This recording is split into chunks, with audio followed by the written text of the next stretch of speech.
Hi friends, இன்னைக்கான video என்ன பார்த்தீங்கன்னா, நம்ம குட் பை டக்லி டீசரை வந்து கட் பண்ணி ரெடியாக வச்சுருக்காங்க. அது என்னைக்கு விடுறாங்க பார்த்தீங்கன்னா, மார்ச் ஃபஸ்ட்டு வீக்கில் வந்து ரிலீஸ் பண்ணலான்னு நம்ம மைத்திரி மூவி மேக்கர்ஸ் வந்து பிளான் பண்ணி வச்சுருக்காங்க. ஏன்னா படம் இறங்க 56 நாட்கள் மட்டுமே இருக்குது குட் பை டக்லி. ஏன்னா இப்போ இருந்து ப்ரொமோஷன் ஸ்டார்ட் பண்ணால் தான் நம்ம கரெக்டாக படம் வந்து மக்களுக்கு ரீச் ஆகும். ஏன்னா இதுக்கு முன்னாடி அவங்க புஷ்பா 2வை பக்கா ப்ரொமோஷன் பண்ணி அந்த படத்தை 1200 கோடிக்கு மேலே கலெக்ஷன் பண்ணியிருக்கு. அதே மாதிரி குட் பை டக்லியும் நல்ல ப்ரொமோஷன் பண்ணாங்கன்னா அந்த படம் ஒரு 500 கோடி இல்லைன்னா 600 கோடி கூட அடிக்க வாய்ப்புகள் இருக்குது. ஏன்னா நம்ம டைரக்ட் பண்ணுறது ஃபேன் பாய் சம்பவமான ஆதிக் ரவிச்சந்திரன். அது இல்லாமல் நம்ம அஜித் சார் வந்து 3 கெட்டப்பில் நடிக்கார். ஏன்னா குட் பேட் அக்லி ஒரு பலவித தோற்றங்களில் வந்திருக்காரு. அது இல்லாமல் இது ஒரு ஒரு கேங்ஸ்டார் மூவி. ஏன்னா இதுக்கு முன்னாடி நம்ம ஆதிக் ரவிச்சந்திரனும் மார்க்கானி ஒரு படம் எடுத்தார். அதுவே பக்கா கமர்ஷியலாக எடுத்திருந்தார்.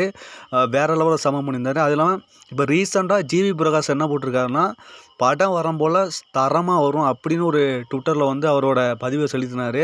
அவரும் இப்போ வந்து கம்போசிங்கில் ரெடி ஆகிட்டார். அவர் இப்போ ரீசெண்டாக என்ன சொல்லியிருக்காருன்னா, காட் பிளெஸ் ஹிம் ஆவே சாங்க்கு வந்து கம்போசிங் பண்ணிக்கிட்டு இருக்கார். அது இல்லாமல் நம்ம தீனா படத்தில் பத்திக்குச்சி பத்திக்காதடா அந்த சாங்கையும் ஒரு ரீமேக் பண்ணி விட போகிறாங்கன்னு ஒரு பேசுமுறையில் போய்கிட்டு இருக்கு. ஏன்னா இப்போ வந்து டீசர் வந்து ரெடி ஆயிடுச்சு. டீசர் வந்து என்றைக்கு ரிலீஸ் ஆகுன்னு பார்த்தீங்கன்னா, மார்ச் 1 விடலாம் அப்படின்னு மைத்திரி மூவி மேக்கர்ஸ் பிளான் பண்ணியிருக்காங்க. ஏன்னா பக்கா இது ஒரு கமர்ஷியல் எலிமெண்ட்டு. எப்படி விடாமுயற்சி வந்து ஒரு ஒரு கண்டென்ட் ஓரியண்டாக இருந்துச்சோ, இது வந்து அதுக்கு ஆப்போசிட்டான படம் இது. இது பக்கா கமர்ஷியல் படம் இது குட் பை அக்லி.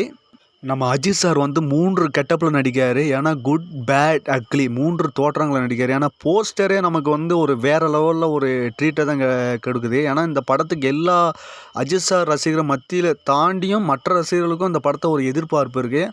ஏன்னா இந்த படம் வரும்போல் ஒரு தரமாக இருக்கும். இந்த வீடியோ பிடிச்சிருந்தால் லைக் பண்ணுங்கள், ஷேர் பண்ணுங்கள், மறக்காமல் சப்ஸ்கிரைப் பண்ணுங்கள்.